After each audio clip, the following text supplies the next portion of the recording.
Hello, and welcome back to another episode of this podcast. If you are new here, I am Hayley Osborne. I am your host, and I'm glad that you are listening. And if what has drawn you to listen to today's episode is the thing that you'll listen to a few of the more recent episodes that will also help you with what I'm about to share with you today. Earlier this year, so not too many months ago, I wrote an article for Smart Company that was published and it hit the hundreds of thousands of subscribers that they have. And I thought that it would be a little bit of a shame not to also bring it into your ears because it was pretty insightful, the piece that I wrote. And it was in and around affordable strategies for small to medium businesses, tips on really leveraging social media, leveraging email campaigns, and leveraging SEO on a budget. And that's what I want to talk to you about today. So I've got some tips. It's really timely for this time of year leading into the festive season because I know that, small to medium businesses budgets, they expand and contract, and normally this time of year they contract a little bit getting ready for holidays. But I encourage you, lean in because knowledge is power. The more that you know, the more powerful your business will be. So I think while your competitors really might be in panic mode as your budgets become smaller, the time for you is to remain really calm, cool, and collected and learn to be able to build your brand, to continue to attract new audiences through really clever, affordable strategies and convert them into paying customers. And so your knowledge in your business and in growing your business and your thought leadership in and around your business is a priceless tool to showcase how you can help people. And with the right strategies, you can leverage your marketing efforts really without breaking the bank. I think anyone can do it with the right know-how once you know what to do, right? Because like I said, knowledge is power. And I think that is a really important arsenal that you can have in your back pocket.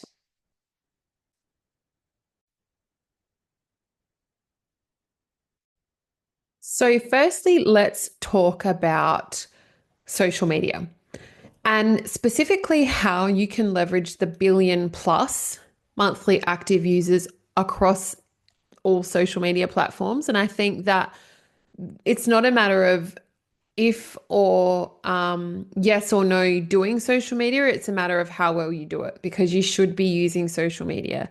And more businesses, I think, are recognizing the power of social media and how much of a large part it can actually play in their marketing strategy. So don't discount putting some serious strategy behind your social media marketing because it plays a really big role in your overall marketing strategy. And I probably say this on every single podcast episode. So just bear with me if I have said it. Like I said, I probably say this on every single. Oh, what is happening? My goodness. I probably say this on every single podcast episode that I have, but you cannot discount your social media because 99% people are going to Google you before they pick up the phone. And then that's your suit and tie version, right? That's your corporate front, that's your website, that's how you appear. And then they want to see the behind the scenes version of your business, and that's your credible source, right? That's your source of truth. Are you presenting yourself in a way that resonates with them over on your social media? So that's the shorts and t-shirt version of your business. That's the casual version. And that's the version that your customers want to see because humans buy from humans. And so as of June 2024, Instagram has 2 billion monthly active users. Facebook has 3 billion. LinkedIn has 350 million. TikTok 1.2 billion. YouTube 2.5 billion. And Pinterest is 465 million. So that is a lot of people in your target audience to potentially reach every single month with the right strategy. So even capturing 1% of those audiences, you probably couldn't be able to support the influx of clients into your business.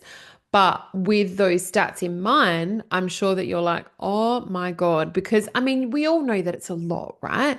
But we don't really know how much. So, I mean, it's not something that you retain unless you're me, because I love this stuff so much. And I think you need to remember that these are free platforms to use.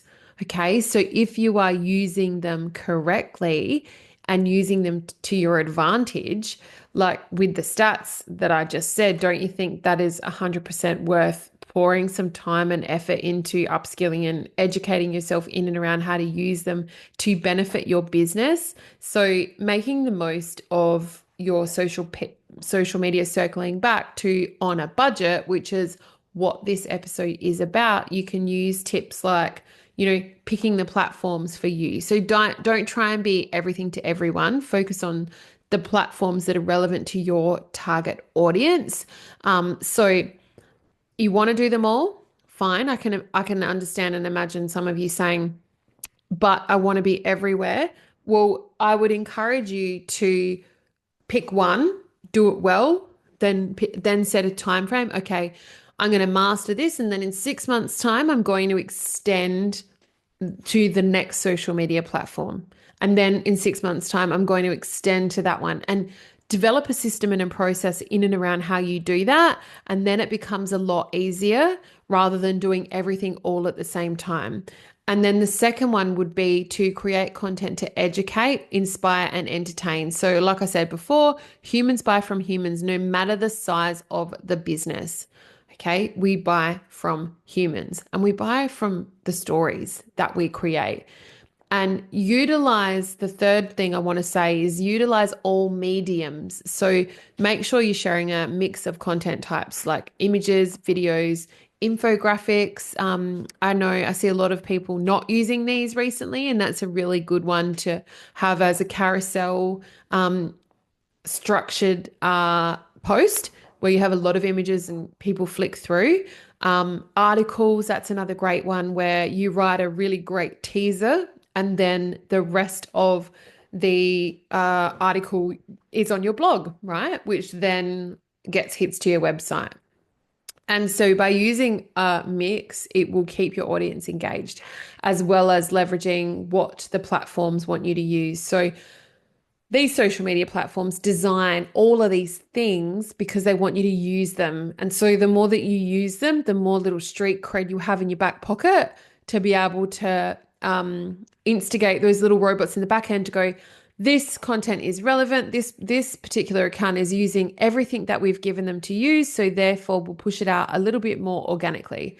And so just remember to use all of the content types that are available with a nice mix.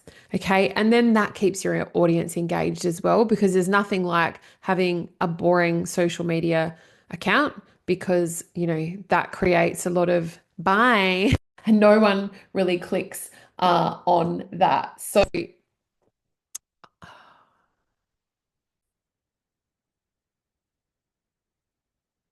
remember, if you really like to just post images or carousel posts, that you need to include a mix of video. Or if you just like posting video, it would be nice to include some stills as well, just to keep up the variety. I think that's really cool. The second thing I want to talk about in terms of affordable strategies is, you know, your email list, and your email list in particular as a warm audience. They're ready to buy from you. Okay. Everyone on your list is there for a reason because they are interested and they want to hear about who you are and what you do. Otherwise, they wouldn't have signed up in the first place. So, unlike social media, which is essentially a cold audience, very powerful, like a big pool to pull from, but a very cold audience, consumers are becoming smarter, right? So we don't want to simply give our email address to anyone anymore. So when we get them, okay, in our world, you need to use them and treat them like gold and nurture them. That means communicating with them on a regular basis, whether that's weekly or fortnightly. I think monthly is a bit too far between drinks. I send my email list an email every single week, but it's like spamming in reverse. If you have customers that have signed up to be on your email list and you currently do not have an email strategy in place, I suggest that you quick smart add it to your list of things to do this week to actually nurture them. Because, like I said, we don't give our emails away for free. And so by not communicating with your email list, you are like spamming in reverse. Ill. All right. So people want to hear from you. They want to know what you've been up to. They want to know about your products and services. They want to know, especially this time of year where people are looking to spend money around gifts. It could be service or product-based business, but consumers are looking to spend. Okay. So you educating them as much as possible is important. Now, I will say, any time is a great time to start, but don't expect, if you haven't been nurturing your list all year, to then ramp up your emails ready for the festive season and expect to get as much return as possible, because it doesn't work like that. You need to nurture an audience on your email list all year round, because then when they need what it is that you have to offer, you are top of mind and they will buy from you. Even if it is seasonal, you have to stay top of mind. And so, unlike social media, we need to make sure that we manage this list and it's like liquid gold. Okay. So usually if a business is looking to sell, and I may have said this before if you're an avid listener of the podcast, but the bigger your email list is, if your exit strategy in your business is to sell the business down the track, if you have taken time to grow your email list, you will essentially get an extra 0 or 2 on the end of the sale price because you have a big email list of engaged customers. Okay. This is important to remember. So free to nurture, okay, aside from the platform that you house your list, may or may not cost you money depending on how big your list is, but your email list should be your go-to and the first group of people to know when you are announcing something new, products, developments, knowledge, things you want to teach them. And, you can see who's opened your emails. You can see the percentage of opens. A really good open rate is around 25 to 37% or 38%. Any higher is bloody awesome. Any lower, you've got work to do. But you can see the number of clicks on your email. You can see the bounce rates, which all allow you to fine tune everything in your email strategy to really max impact at a minimal cost. Okay, so one of the things I absolutely love doing is at the end of the week, I go into my stats and I track my stats every single week because I just love numbers and I love seeing growth, is to look at the open rates. I always click on see who's open what and are they following me on social media?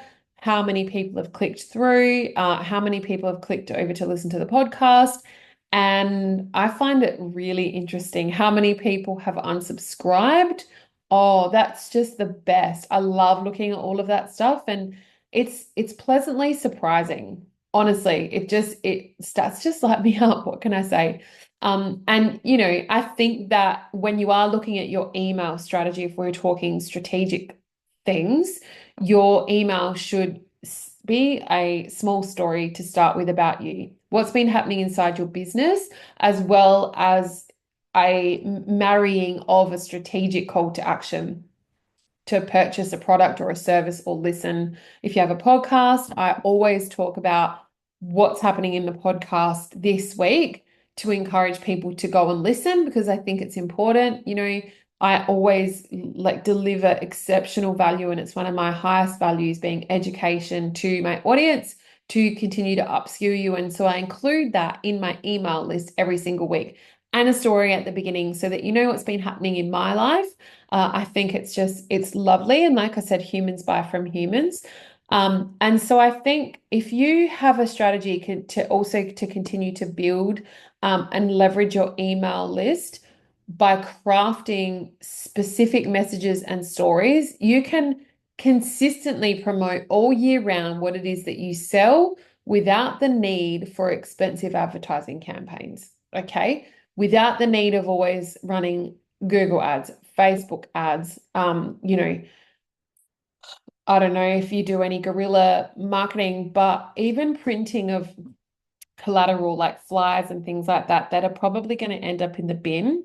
This is where it's at. Nurturing your list is important. Or, if you're buying display ads in a publication, or I know that recently I've seen some emails come in my inbox about running some advertising in lifts in buildings where they have the TV monitors in lifts people see. So I think that's important. But just be wary, right? If you are not consistently emailing your list, do that first before you start to spend big on other advertising costs.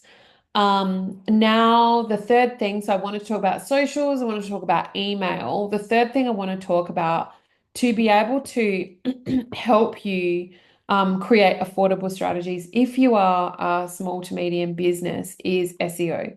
Okay, so that is your search engine optimization. And I think you can do this while maintaining a budget. I just have to have a little drink because, I'm a human and I just can't talk for that long without having a drink. But when it comes to your SEO, so your search engine optimization, knowledge is power. And I have just taught module 2 inside the magnetic marketing formula on SEO and how to have a optimized website, which is, has been amazing because that's where part of your marketing foundations start. Okay. So the more that your business can demonstrate its knowledge through your website, the higher relevance score Google will give your website. Okay. And it also comes down to readability. And the relevance score that Google gives you is determined by how relevant your content is on your website to who is searching for what your business is, products or services, aligned to your zone of genius. All right. So the higher your relevance score, the more likely your website will rank on page 1 organically. But just know that Google can read words, it cannot read images. So that's why you have to keep adding words to your website every single week if you can. I have a podcast, obviously, you're listening to it every single week, and that adds around 1,600 words to my website through the transcript. And then I write a regular blog, which is about another 650 words. And the blogs are really strategic in terms of getting that connection, right? Where what people are searching for versus what content is there. Hopefully they match. And the idea is that my website comes up as the answer to people's questions in Google. Okay. And that is, in essence, the bee's knees of SEO without having to pay for Google ads. If you can do that, that is amazing.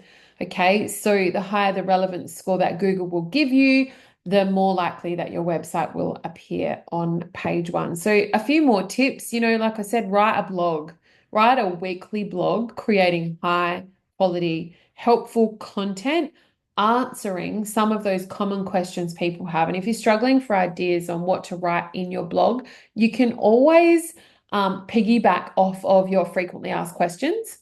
Okay, so that could be something in and around what you start your blog on. I think you really need to optimize your site for speed, making all of the images as small as possible. And there are other tools that I use that are free in my business so that my website is fast. Okay, so if it takes too long to load, as a consumer, if you are looking for that outfit and you are served an ad on Instagram and you click on it and the website takes a billion years to load because it's really, the content is heavy, you're gone. I know that I am. I don't have much time. So I'm like, I operate at the speed of light. And so if something is slow to load, I'll just go somewhere else. So don't be that business that is slow to load.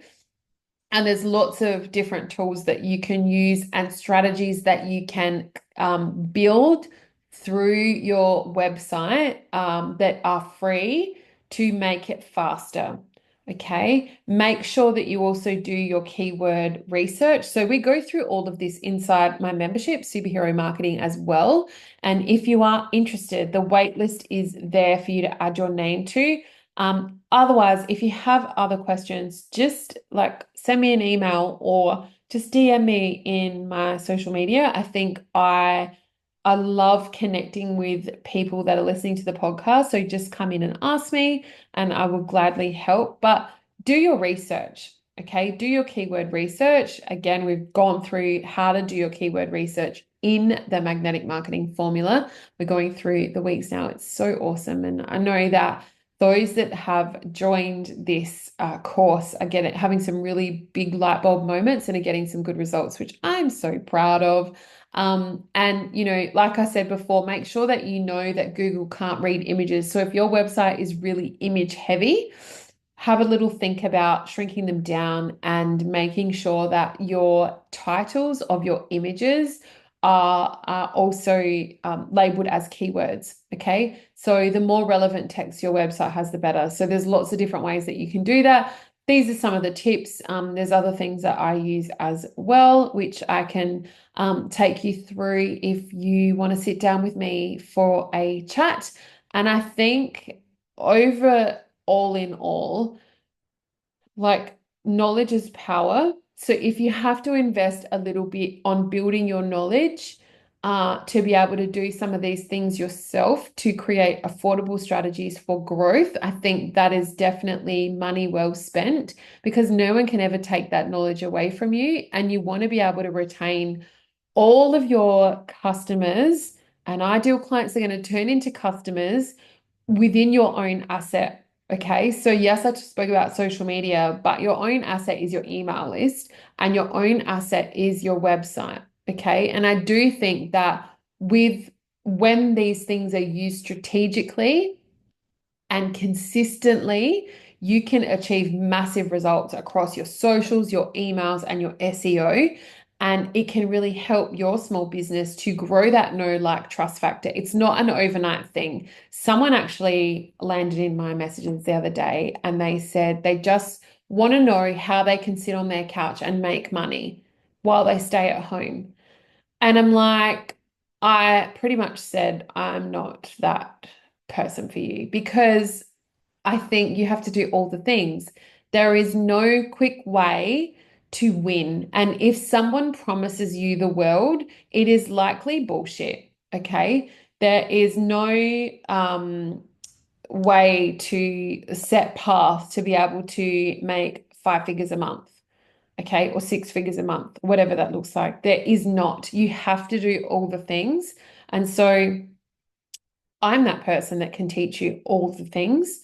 Okay, but if it seems too good to be true, guys, it probably actually is. So I think when your ideal client gets to know you, okay, through your consistency across all your marketing, they start to like you. And then the like turns into trust, and the trust will eventually create a sale when they need what it is that you have to offer. But you have to continue to be top of mind and be one of those businesses that are always at the top of their mind, providing educational, inspirational, funny type of content. And, these three things are a really nice mix of value on a high return with a low budget. So I hope that you've enjoyed those three tips of today's podcast. Like I said, this episode was from a article that I wrote for Smart Company. It was very well received, and it appeared also in their weekly email, which I was so blown away by. And I thought that it would be a really nice idea for me to share the knowledge that I wrote in that article with you guys on my podcast. So there we have it, affordable strategies for small to medium businesses, tips on leveraging social media, email campaigns, and SEO on our budget. That's all from me, guys. I hope you have a great day wherever you are and whatever you are doing. And I do thank you so much for taking the time to listen to me and have me in your ears. It's much appreciated. Bye.